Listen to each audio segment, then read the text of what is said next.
what differentiates candidates from those who get a job offer and those who don't is, did they have an internship? Wow. And then second, was the internship relevant to the job that they're applying for here? But just getting an internship increases the chances of getting a job offer by 5 times. Wow, that's really interesting data. I know that 77% of our students work at least 10 hours a week. Some of them work a lot more than that because they have to financially support themselves. That's right. But if they can somehow find a job that's related to what they're doing or get an internship, those are remarkable data about the impact that has on your chances of getting a job and perhaps getting the job that you want.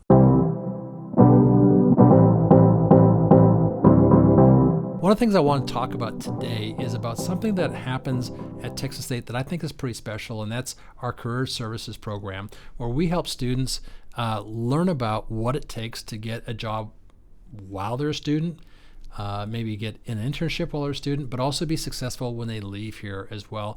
And the assistance we help for alumni as well, that we're continually investing in our alumni even after they leave here at Texas State. And to help me do that, I've got the Director of Career Services, Ray Rogers. Thank you for joining us today.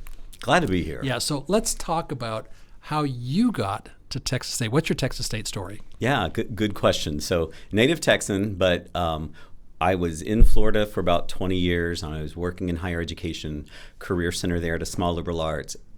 It came time to come back home to Texas, though. Where'd you go to undergrad? My undergrad was actually in North Texas, Midwestern State University. Okay. Yeah. So not too far. Where'd you grow up? And I grew up there, too. I grew up in Wichita Falls. Dad has a ranch up there. Lived in Houston for a little while, graduated high school there, and then went to college up in North Texas, and then left the state, went to Missouri to grad school, and then lived in Florida for 20 years. So it's time to come Where in back. Missouri? Yeah, I was in Warrensburg, Missouri. University of Central Missouri is the name now. Yeah. Okay, that's awesome. So did your parents go to college? My mom did, but later in life. Okay. We were already born when Mom decided to go to school. So in many ways, you're a first-generation college student in some ways, as well. Yeah. That's good. So how did you end up at Texas State? Yeah, so I decided to come back home to Texas. I thought Austin was one of the best places to live, and got a job at Turns St. out Edward's. it's the second best place to live. Yeah, after San Marcos, I'm going to guess. That's it. Yeah. And got a job at St. Edward's University, running the Career Center there, and knew of Texas State, but hadn't paid a whole lot of attention to it until I met some of the Career Center staff here. Opening became available, and the more I learned about it, the more I loved Texas State. I'd always wanted to go to a large public institution. Yeah. I'd been at private liberal arts before, and this just fit the bill perfectly. And I realized the drive from Austin to San Marcos is not what I thought it was. It's a pretty easy drive, actually. So. It's easy if you live in Austin and drive. You're always going against traffic all the time. I'm going against traffic. Yeah, we have a lot of our employees who live in San Antonio or Austin, more in the Austin area, and make that against traffic drive, and it's actually not as bad. So well, good for you. How long have you been here? So I've just celebrated my 5-year anniversary at Texas State. All right, got the pin and everything. Yep, right? I'm real proud of it. That's great. Well, I'm glad you're here, and I think that let's talk about career services in general. I think that people, if they are aware of career services, think about career fairs probably first. So maybe talk about what career services does here, because it's more than just career fairs. Sure, and career fairs is a big part of what we do. It's a signature service, and it's what people see. I think the real thing that we do, though, is we help create systems. We integrate what we do throughout campus in a lot of different ways to help prepare students for whatever it is they want to do after they leave Texas State. And that includes, for example, help just with simple things like writing a resume. And I remember when I was younger, writing a resume, like it's got to be one page only, and then sometimes there's different rules about what's on a resume and having like career aspirations and so on there. But there's a bit of an art to it, to doing that, and you provide students with assistance in writing a resume and interviewing skills and things like that too. Yeah, it's real basic. We do some basic things as well, such as helping students prepare a resume. And as you indicated, you need to be strategic about how you put that resume together, depending on what you're doing. That's one thing we do one-on-one all the time. We see thousands and thousands of resumes a year, and it's one of the main reasons a student will start to come to career services. But once they're there, they'll realize there's a whole lot more that we can do. Help them figure out what they want to do after they graduate. How does my major apply to what it is I think I want to do? What kind of experience do I need? And then internships is the big thing, and that is my big push, and the thing I'm most passionate about is my jobs, encouraging our students to go out and get internships. You know, one of the things I think that is discipline specific, many students come here and major in education because they want to be a teacher. And they major in engineering because they want to be an engineer, or in business because they want to work in business. But there's so many majors we have that aren't really named after a career. And students major in them because they've always liked the subject, or they took a class as a freshman and they said, oh, I really like that. I never heard of that before. And then at the end they go, well, what do I do with that X degree? Because it's not named after a job. And you all help with that major exploration, probably helping people pick majors, but also, what do I do with this degree? Yeah, that's right. And I think that's probably one of the main questions we get is either what do I do with this degree, or here's a career I want to go into, but we don't have a major named after it, as you implied. So how do I get there? And as you know, I mean, there's circuitous paths we take to our careers. At 18, probably what you thought you wanted to do, I'm going to guess somewhere in the criminal justice world. I want to be a police officer, different. right? Yeah. That's not the path to becoming a university president for most folks, but it certainly was for you. And so one of the things that we help folks do is just sort of plan incrementally and look at that next step and be open to opportunity as it comes your way. What was your major? My undergraduate was business administration. Yeah. I tell students this all the time. Almost no one's doing the job they thought they were going to do. And many people are doing jobs they didn't even know existed. Like, I don't think I knew there was a job, and I don't think I even knew there was a college president until graduation happened. Like, I just wasn't aware. I was just like, the world was happening around me. I was so unaware. But I'm certain I didn't know about career services. Like, I just wasn't paying attention to that. I don't think I ever went to a career fair at my university. I'm sure they had them. I just didn't know about them. Right. And I'm hoping fewer and fewer students will say that here. Yeah, exactly. Yeah. Because I think more and more students now are thinking about, like, even as freshmen, like, what's the return on this investment? Like, what job will I get at the end? And it is the number one question they get when they get excited. They got accepted to Texas State. You know, aunt or uncle, friends will ask, what are you going to major in, and what are you going to do with that? Yeah. And they have a hard time with that. But they will discover that as they get here. If they don't have a plan, oftentimes it changes. And that's one of the exciting things about working in career services, is getting to sort of watch that unfold for our students at a real exciting time in their life. I don't know the exact percentage, but I think there are something like, we have 8,500 freshmen last year, and something like 2,000 of them were undecided on their majors. And that's actually okay for people to kind of like try to discover what their major should be. We don't want people to drift for too long, but sometimes I think students get locked on too early, and then they're in a degree they don't really like, and then they find out too late that they have to change, and that can add to the length of time to graduation, or they end up having a degree that they wish they hadn't have. Yeah, and I want to give students permission to say, when someone asks, what's your major going to be?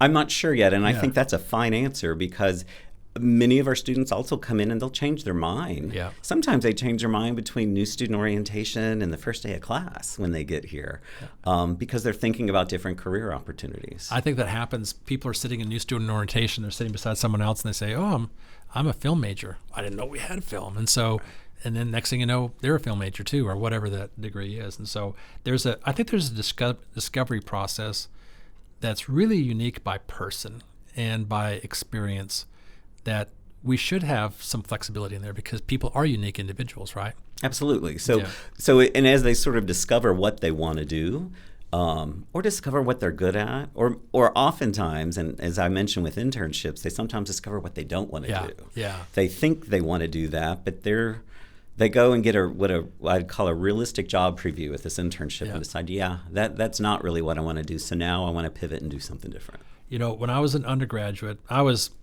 went to community college, then I worked in prison for 3 years, went back to 4-year school. And when I went back, I just wanted to get out. Like, I was trying to graduate as quickly as possible so I could become the police officer I wanted to become. Well, I met this girl, and she was a year behind me in school, because she was an education major, and music education was like a 5-year program. And so I was going to graduate and go back to Canada, and I didn't want to do that. So I talked to my advisor, and she said, well, you can delay graduation for a semester and do an internship in the spring. And I literally said, like, what's an internship? I had no idea about it. And she said, well, it's an opportunity for you to go, practice the job, go work somewhere at a place you might want to work at, and you learn about the position. So I kind of backed into my own internship, and I talk about that experience and remember more about that experience than anything I did in the classroom. I mean, I still remember professors and some of the lessons I learned there, but that internship was in many ways kind of eye-opening in a way that I didn't expect, because as you said, I discovered, like I worked at the Special Prison Prosecution Unit in Huntsville, Texas, and I was working with the DAs and the investigators who were investigating crimes that took place in the Texas prison system. And I discovered about halfway through the process, I didn't want to be a lawyer. If I couldn't be a police officer, which my wife had already kiboshed, I thought, well, maybe I'll go to law school. And then I said, oh, I did not want to go to law school because I had an experience I wouldn't have had otherwise. And so tell us about the internship experience from your perspective. I'll relate a little bit to my own story, where I often would say in career services, it's sometimes these small things that happen, called the ripple effect, that sort of affects where you're going to be. And just getting back to major for a second, students get real concerned about that choice of major. And while it's important, it is often not the determining factor in what you're going to do. As both you and I are in different fields in our undergrad major. For me, it was my work study job in the Dean of Students office. Got so excited about higher education and what I could do, and there's a whole career, and then went to grad school for it. And it worked out great. With internships, when we send students to go do these internships, it is real important that they're reflective about what they're learning while they're there and being real observant, not just doing tasks that's given to them, but who's working there, what is the real business, what are some of the ethical decisions that folks might make in that kind of a field. And is this a thing that I want to do? Is this going to be an easy job to get? Is it competitive? There's so many things that come up in an internship that I love, but mainly it's because it teaches these students what we call foundational skills. And this is what employers are asking for, such as teamwork and communication and critical thinking. Professionalism is a big one that we keep hearing about now too, because they've worked somewhere before, and all the better if it's somewhere relevant to the kind of job they're going to apply for after they graduate. I was a mock interviewer once for several years at a previous institution for students going to medical school, and so we would do interviews with them as if we were the medical school to give them practice answering the questions. And one of the questions that we always asked about is, have you shadowed a doctor to know what it's like? And the advice we were giving them, like, don't even apply to medical school if you've not shadowed someone, or dental school or whatever. Spend some time just shadowing someone. And I learned a lot about how medical schools, like, that's really important to take people who really understand what the job is, not what they saw on TV, but to understand more intimately and correctly what the job really entails. That is such an important point, because it is not just for the intern to figure out, is this what I want to do? But it also will help an employer see that if you've done work like this before, you already know this is what you want to do. They've probably been a few rounds where folks think they want to do X, Y, or Z position, and then they realize once they get there that the new employee doesn't. If you've done an internship in that field, you already know enough about it to know if that's the direction for you. So student teaching is a type of internship. That's been pretty common. Like, you can't become a teacher if you didn't do a student teacher position. But it seems like more and more disciplines are requiring internships, where it was kind of an optional thing, like it was for me. Criminal justice didn't require an internship. But there are more and more disciplines that are requiring it. So what majors do we have on campus where it's almost expected that you have an internship? Yeah, you're right. There are a lot of majors that require internships. Student teaching is a real good example of that, where a lot of our students will go do that and discover that opportunity and what they do and don't like about teaching from that perspective. But many of our other majors will require it too, and those that don't require it are building a pathway for students to do internships. Liberal arts is one of my favorite colleges to talk about here. I was in liberal arts career centers for 25 years before I came here. And often people will look at liberal arts majors and say, yeah, but what are you gonna do with that major, right? And the answer is really anything they want to do. And what our college here has done is they've built this really great opportunity where every major in that college has a pathway to do an internship. Those students are the ones that are probably going to learn the most from that internship experience. They may be English major or a history major, but decide, I want to do social media marketing, for example. go do an internship in social media marketing and discover that that's a career for you and learn all those transferable skills that are going to come from that liberal arts degree. Or that it's not a career for you. Like, oh, I did not realize how much work this was. I thought it was just tweeting, but there's a lot of work to this. And so that's actually one of the beauties of the internship is there's several beauties. One is finding out what you're good at or what you like, but also finding out what you might not like to find the reality of it.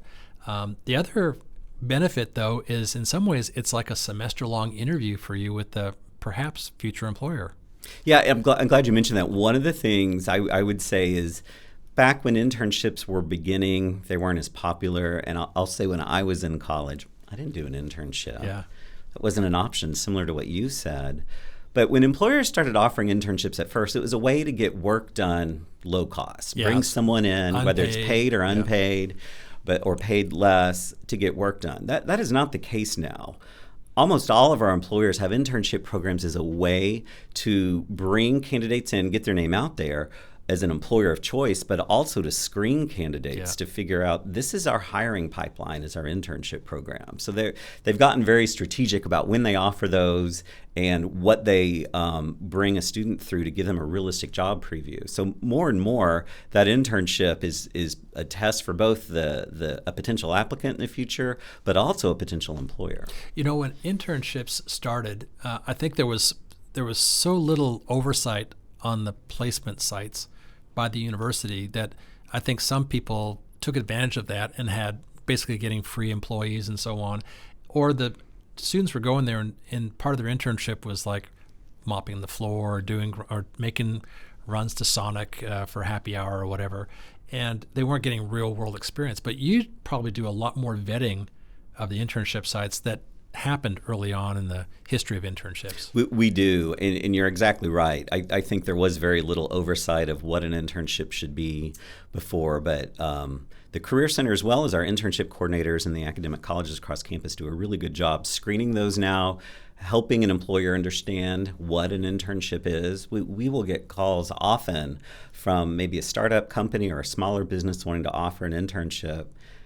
And we have to talk them through the process. Yeah. So this is what it needs to contain. There needs to be some real learning outcomes involved. Yeah. The student needs to see some kind of a meaningful exposure to this career field and shadow a professional in the field to understand what it might be like to have that job in the future. Because the student's paying tuition to do an internship, right? Tuition and time. Yeah, and time. More and more, their time that they're going to be giving up, that's something they could be doing something else, working at a part-time job, for example, or whatever the case may be. So one of the things we try to tell our students when they're building their resume is to have a differentiator on their resume, something that makes them stand out. And if all you have on there is your major and your GPA and what high school you graduated from, there's not much for a future employer to kind of dig through. And so we think about, being involved in clubs or having a part-time job somewhere, doing a study abroad, having an internship. These things all have different weights that people look at. And I think when employers are looking through hundreds of resumes, when they see someone had an internship, that's a differentiator that really makes a difference. Or study abroad's kind of the same way in a different perspective, but an internship just sets people apart in a way that is super valuable to the student. Kind of think you're reading the journals I read. Oh, really? That is exactly the case. There's one survey out there through NACE, which is our professional association. 5 years running, that is the number one answer. What differentiates candidates from those who get a job offer and those who don't is, did they have an internship? Wow. And then second, was the internship relevant to the job that they're applying for here? But just getting an internship increases the chances of getting a job offer by 5 times. Wow, that's really interesting data. I know that 77% of our students work at least 10 hours a week. Some of them work a lot more than that because they have to financially support themselves. That's right. But if they can somehow find a job that's related to what they're doing or get an internship, those are remarkable data about the impact that has on your chances of getting a job and perhaps getting the job that you want. It's one of the things we work on. There are certain hurdles for students to do internships, and one of them right? is, I've got this part-time job, I'm going to school at the same time, taking classes, I don't have time. So if we can help identify paid internships where they're going to be able to replace that income through that internship income so that semester they're not doing that part-time job, all the better. And we're finding more and more internships are paid too. That did not used to be the case back when I started out in this field. But a little over 60% of our internships are paid now. My internship did not pay, and I had to pay, I think, 9 hours of tuition. And all I did was the internship, but I had a part-time job. I was an RA at the same time. But that was 60 hours a week, because I had 20 hours a week as an RA and 40 hours a week as an intern. I remember thinking at the time, what if I was taking classes at the same time, or had, like, an RA is not a real tough job, but what if I was doing something that was pretty tough in addition to that? What the chances are back then that the people who did internships and study abroad were the people who could afford to do it, or people who did an internship in Washington, D.C. or New York. And what we're trying to do is level the playing field a little bit to make things like internships, these value-added experiences, available and accessible to everybody that comes here. It's right, because if we look at internships as being the key to getting a job offer, especially in some of these more competitive fields, and you have to get that internship to do it, that can be sort of the access gap that many students wouldn't be able to have access to. So it's why I like paid internships so much more, and I'm so excited that so many more of our employers are paying, because it does level the playing field so that everyone has access to an internship. And then those folks are the ones who are going to have access to those more competitive jobs. You know, we have 230,000 alumni at Texas State University, and they often ask me, how can I help you? And I say there's time, talent, and treasure, right? But one of the things that they can do is to think about, could I use an intern here? Not just can I use one, but can I make an opportunity for a student to engage in the world that I live in, so I can help them figure out a way to become part of that world. What would someone do if they want to offer an internship? So, and they don't even have to offer a whole internship yet, although if they do, all they have to do is reach out to the Career Center, either give us a call or send us an email. We get right back with them, talk them through the process. More times than not, their companies have an internship program, and what our students need is maybe someone to talk to first before they apply, to understand the company, how to be more competitive. But one of the things that I'm more excited about now is our Job Shadow program, and we've got a lot of alumni who are now able to do that. Maybe they can't offer a full internship, but I can bring a Bobcat to work for a day, show them what I do, and that is what has been turning a lot of students interested into certain different kind of career fields by going and shadowing and learning about things that they wouldn't have done before. It's a day commitment, not a semester. So why not go out there and learn about it? You know, we have alumni living in Chicago and New York and LA, and some of our students can't imagine, like, how do I go to New York City? And they've never been to New York City. How do I live there? And I often tell them, you know, if you could just host a student or a student group, help them kind of get the lay of the land, help them learn how LA works and how New York works and so on. That could be a real door opener for our students as well. You figured it out somehow, but they might not even try without a little bit of help. And so I love to bring a Bobcat to work day or something like that. That's a great idea. Yeah. Well, thanks so much for sharing about what's going on at Career Services. Thank you for serving our students like this. And also just a reminder for our alumni, they actually have Career Services for life, right? Absolutely. Yeah. One of the great things about Career Services, once a Bobcat, always a Bobcat. So all of our services are open for free to all of our alumni for the rest of their life. Well, Ray, one of the things we love to do is have our listeners engage in the podcast as well. So we ask them to submit questions, and we actually ask our guests to ask the questions. So you get to play podcast host here for a moment and ask me. I don't even know what the question is, and so surprise me and let me know. Hopefully it's a good question. If he could go back and attend any historical event, which event would that be? Oh, I think that, being an immigrant to the United States has made me really interested in the process of a country becoming a country.